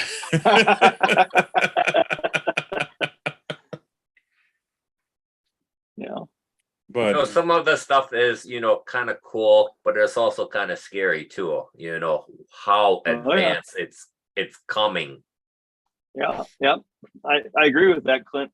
I mean, I'm with Jeff. I've been at this not quite as long as he has, but about the same age range. And you're right, the evolutions that we've seen just in our lifetimes. Who would have thought? Well, back, Jeff, when we were using our feature rangefinders, and I used to be able to take mine apart and fix it. That we'd be where we're at today. It's just incredible where we've come. Well, with that, Clint, if you've ever seen programs on these deep fakes where they can actually do, it's still a little not quite there in some cases, but it's scary as to who you're talking to when you think you're talking to Clint, and it turns out that you're off in Alaska somewhere and somebody else is sitting in front of that picture who tells us to go back to film, or something like that. No, it's true. Very true. Yeah. no, and if you see it now in the new movies and TV shows that are coming out, I watch a lot of the Star Wars stuff, and that all that stuff is shot on a studio set, and behind them are all these TVs or video monitors that are creating the background for the scene, and the scenes aren't even real anymore. They're all fake, or they've all been photographed at the scene and placed in it for shooting the movies. And it's sort of interesting. Disney does a lot of behind the scenes of how this stuff is shot, and most of it is all what you used to now call green screen, but instead of green screen, it's an actual video that matches up with the actors. And you can't tell unless you really study it well that most of the stuff has been fake. So as they bring that in to our photography, it'll be interesting to see.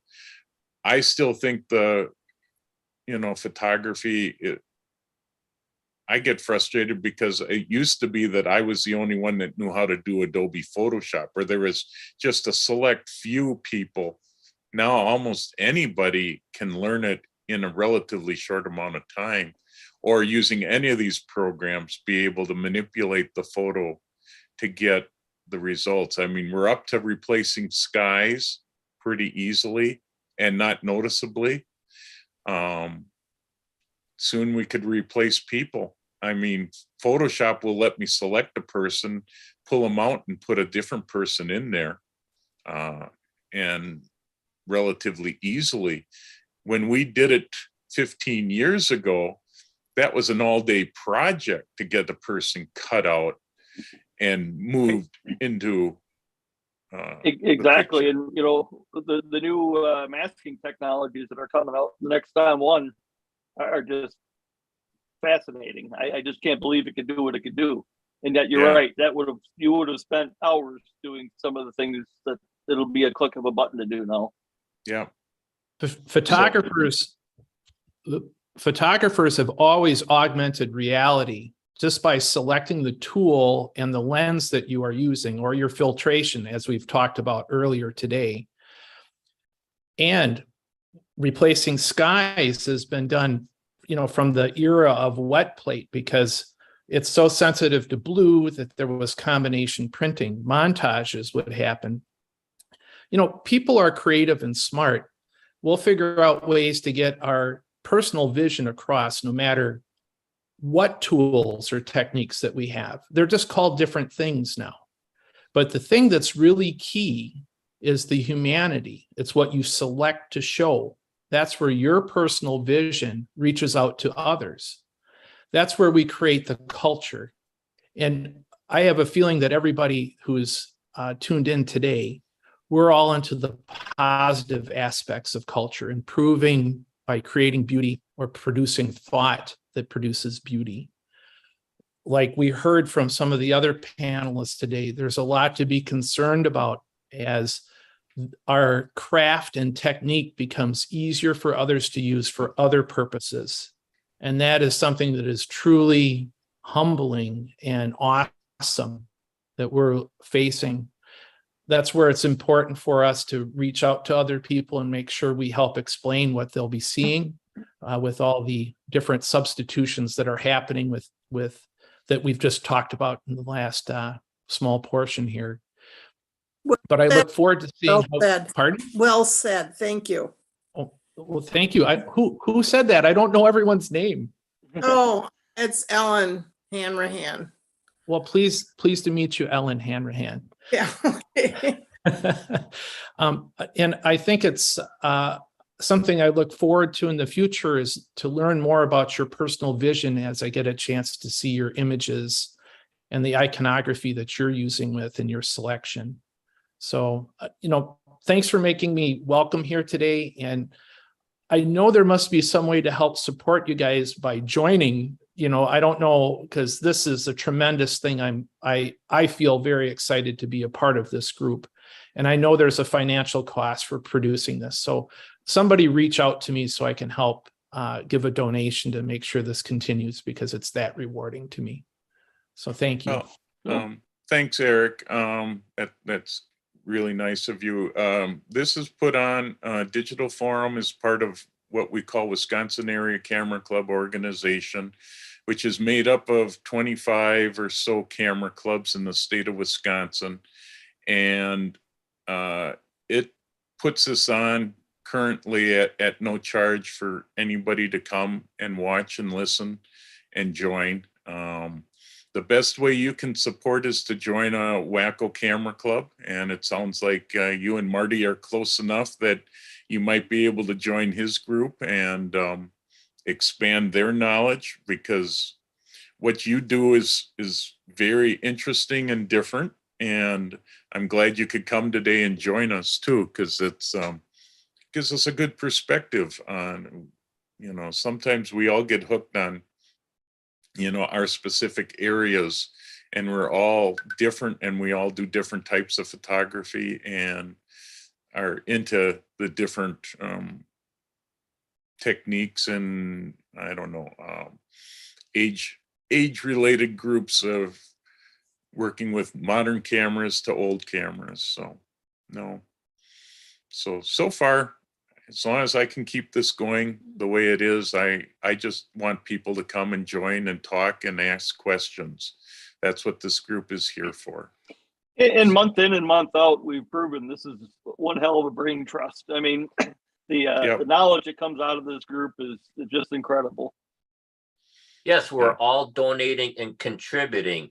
I mean, we're all over the board in this or on this Zoom meeting, from how do you set up, a website? How do you do this type of photography? There's so many valuable people in our, people that are part of the Zoom meeting right now. Everyone's contributing, just being here. Yep. Another topic that I hesitate to get into because it's a whole different realm in itself, but as far as connecting up and the future of it, lately there haven't been any good websites for photographers. I think we had Flickr for a long time that everyone, and that's still around. We had 500px, but one thing I've joined a couple of years ago that seems to be taking off lately as people are getting frustrated with Facebook is a new social media that's very conducive to photographers called Vero, Vero. And I'm starting to, I reactivated my account there and started posting and started connecting to some of the other photographers I know. And it seems like the last month or two, it's just gone viral. And so if anyone's interested, that's one of the websites where people, they don't restrict the sizes and that sort of thing of pictures, and that, you know, when they upload photos. A lot of advantages to it. They're still a little bit buggy. They've got some bugs to work out, but I think that's up and coming. Is it Vero.com? Vero.co. Okay. No, I have to check it out. I've given up on 500px. I still find it an interesting website. It just got way too expensive for me. They were bought out. They were created by a group of Russian photographers who sold them out. This has been like 3 years ago or something, to a Chinese group, and they ruined it. They started charging really high prices, and it was viral for a while and everybody was getting on it, but after it was sold, it kind of died.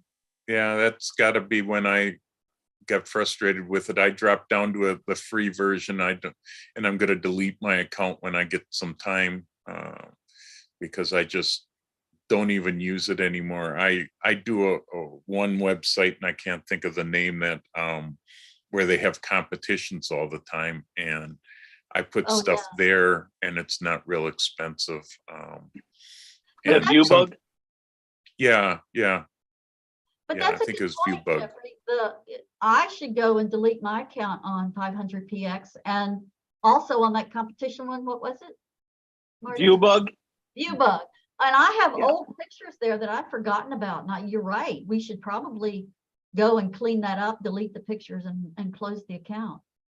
Yeah.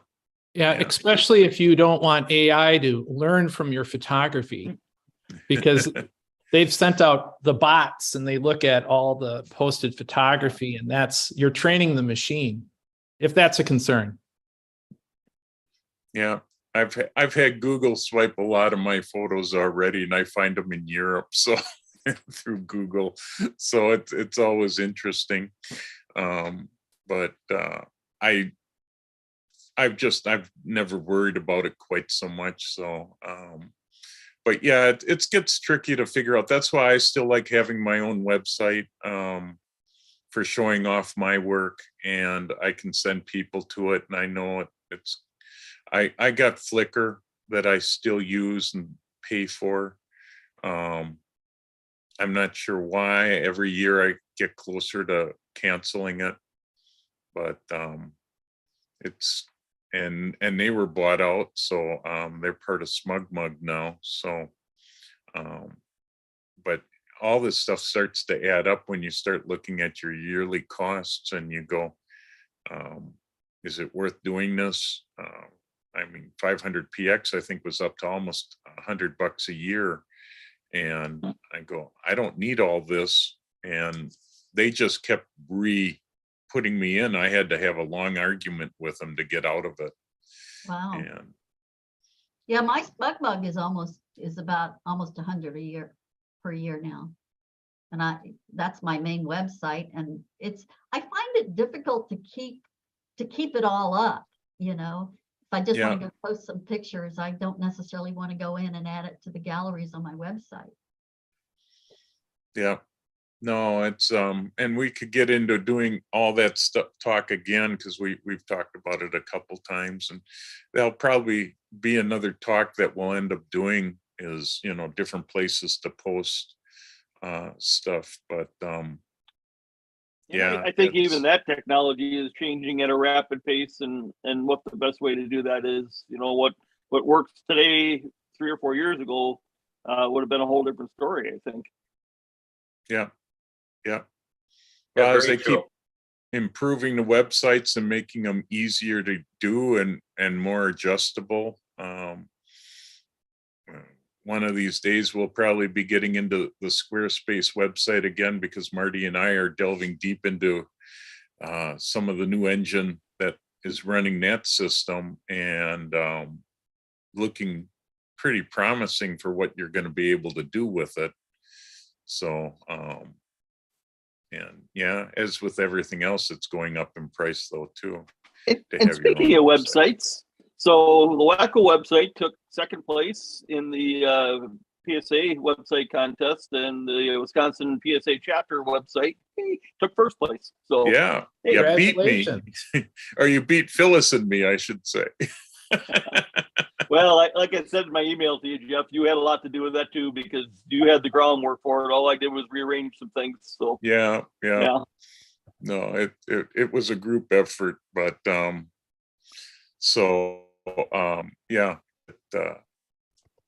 it's interesting. I'm gonna do a major redo of Menominee Falls website, Camera Club website. Once I get moved, I've gotten everything moved out of my photo studio so I can sell my old studio, and I moved into my new place. So soon I can now spend time doing what I want, which is taking photos and working on these groups and that. So I'm tired of moving stuff. It took me 5.5 months to move out of my studio. I had so much stuff. Eric took a bunch of stuff for me, which was great. But yeah, I am tired of moving stuff. So I'm glad I'm into my new spot and ready to go again. So great. So before we end today, just want to let people know that next month we will have a guy, God, I'm terrible on pronouncing his name. Vinelli, I think is his first name. Yeah. Vinny, yeah, from Skyloom, yeah. Yeah, from Skyloom. We'll be talking about Luminaire Neo, undoubtedly, at the next meeting for the second hour. So thanks to Jim Karofsky for getting us hooked up. We'll have him for the second hour next week, or next month, not next week. And so that will be a very interesting thing to see what Luminaire is up to in Skyloom with all their different stuff we'll be doing. So we're gonna continue to try to find other people to bring on in the coming months. If I can't remember, yeah, I don't think I have. Yeah, we got him. I may have another person talking about infrared again in January. I'm working on her.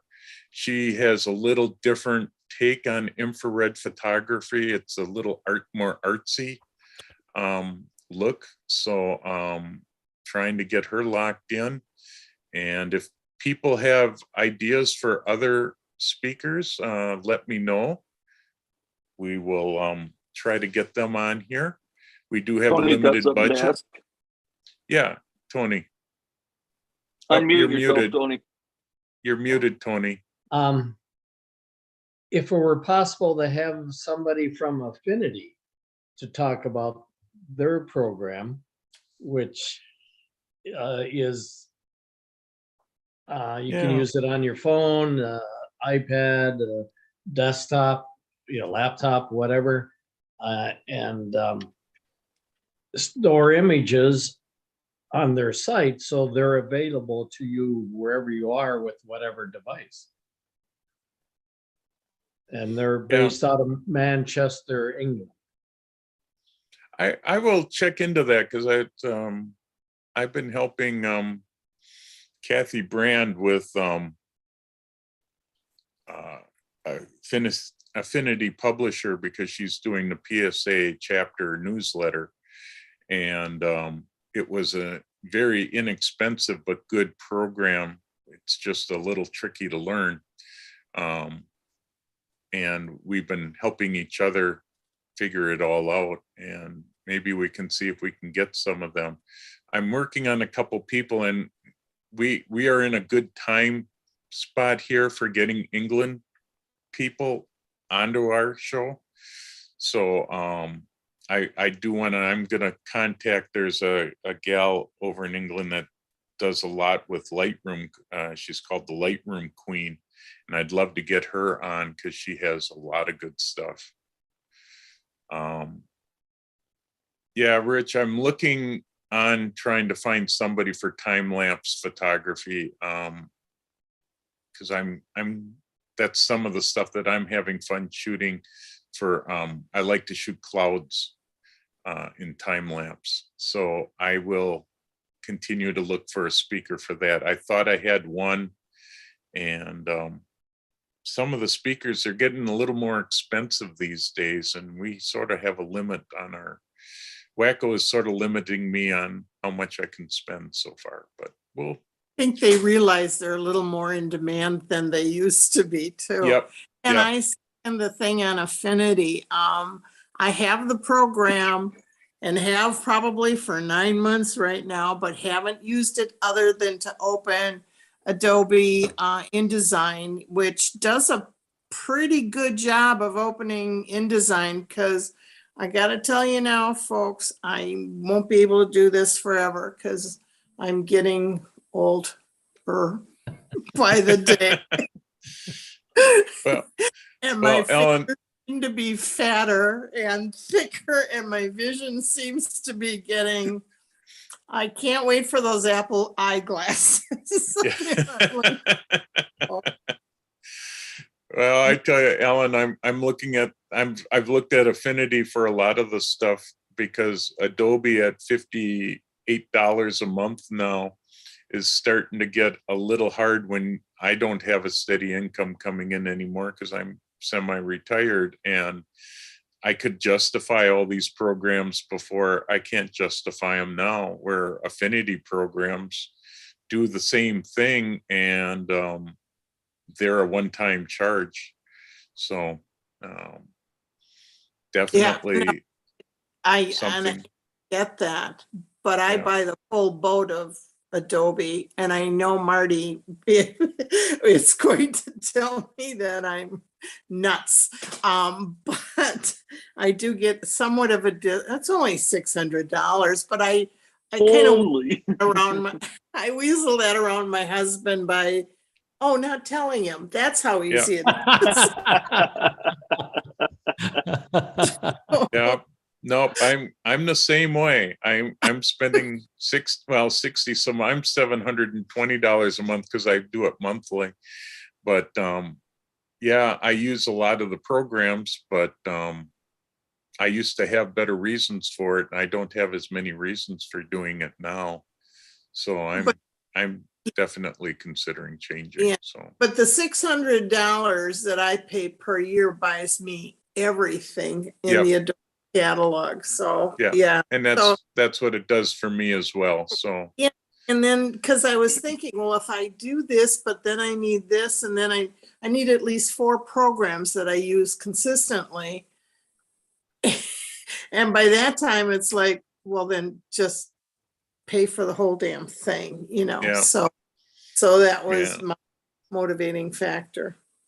See, I've sort of started switching around. So for me, I don't use Adobe Premiere for my video stuff. I use Final Cut Pro, because that you buy once from Apple and that's it. And so that knocks that out for me. So if I start to figure out Affinity's publisher program, the only thing that I would end up other than Photoshop and I still like Lightroom. I won't give that up, but I can drop that price down quite a bit. But yeah. But I've all been these doing subscriptions add up. I know, but I've been doing these interactive PDFs, and I have to make sure that they, they work together. And between that and Adobe, it's not Reader, it's Acrobat. Okay. And then Illustrator, and then Photoshop and InDesign. You know, it's, you're right. You're right. Yep. But hey, I don't go out anymore, so.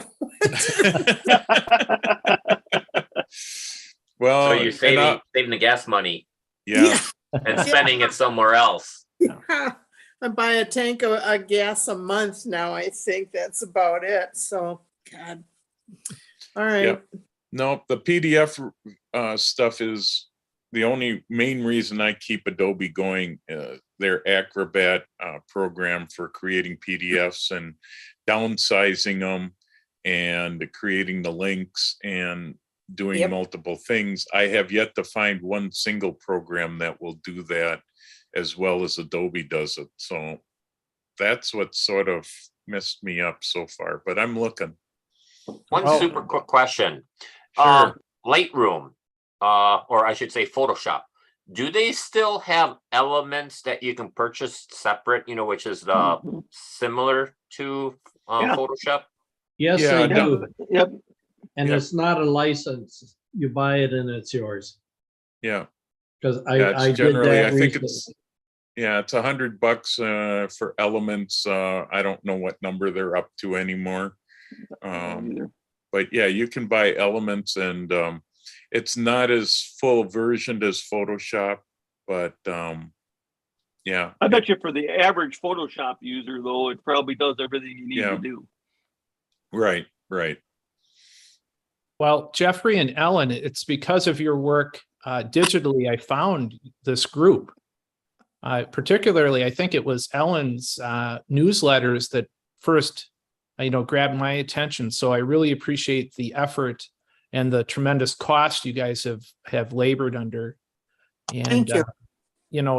I think it's vital because the digital archive of the video that you put together, Jeffrey, will preserve the ideas and thoughts of us members, because our entire time is transient, but the media will continue to live on and represent our thoughts and our efforts. So I applaud you and I thank you very much. Great. Well, Nice thank you. meeting you. Nice meeting you. All right. Well, I think on that note, it's a little after 12, so we'll call it quits for today. Thanks everybody for coming. We had a pretty decent turnout. I think we almost hit 30, and that was a lot more than I thought we would get. Yep. For a day Considering where there's 15 people in Colorado right now, so. yeah, there's a good group of them in Colorado having a good time, hopefully, so, and learning a lot. So we'll see you guys all next month. Hope you can get out and get some good fall color with the cold weather here. I think fall's going to be coming right around the corner, and we'll see you next month. For those from the Menominee Falls group, I'd appreciate if somebody would volunteer for show and tell. Need 2 people, and to send your photos to me for inclusion in this month's newsletter. So, hey, got to get the commercial message in. Okay. Sure. All right. Thanks. All right. Well, thanks Right. everybody. We'll see you next month. All right. Eric, will bye. talk to you in a little bit. Bye-bye. Okay. We'll see you. All right, Jeff, I guess I'm just going to go. I'm going to get some lunch and then give Eric a call and get together with him quick. So Okay. talk to y'all. Sounds good. We'll talk to you later. Thanks, Eric, for bye-bye. coming. It was really great having you. I'm so happy I was free. I've been doing a lot of, conversion and prototyping of things, but I mean, you really put the wind behind my back, from, the flat files and the cameras. And so that started to get organized. And as you can see, I've gotten quite a bit more organized here. Yeah, it's looking pretty good back there. Yeah, it's looking pretty good. So deep appreciation. And I'm really looking forward to talking with my new friend, Marty, and, continuing on in my own quest. So I hope you don't mind. I'll keep emailing you because I enjoy your email back. That's fine. Yeah, no problem. I find what you're doing fascinating. It's not my thing to do, but I still find it very fascinating. Yeah. This old stuff is sort of interesting to see. And, you know, it's still photography, whether it's new or old. And Yeah, so, yeah. The technique and tool doesn't matter. It's the vision. Yeah. Yeah. And Yeah. you had a lot of good points. I hope you keep coming back as a panelist and helping us out, because it's, yeah, you had a lot of good thoughts for the group. So, Well, thanks for taking a jump into the unknown, because you you didn't know what was going to come, but this is just kind of how I am. So, no, that's good. Yeah. all right. No. Take care, you'll fit guys. Right in. What's Talk that? to you guys later. Bye-bye. You'll fit right in. Yeah. Yep. Okay. All right. Yep. Great. Bye-bye. Bye-bye. We'll see you.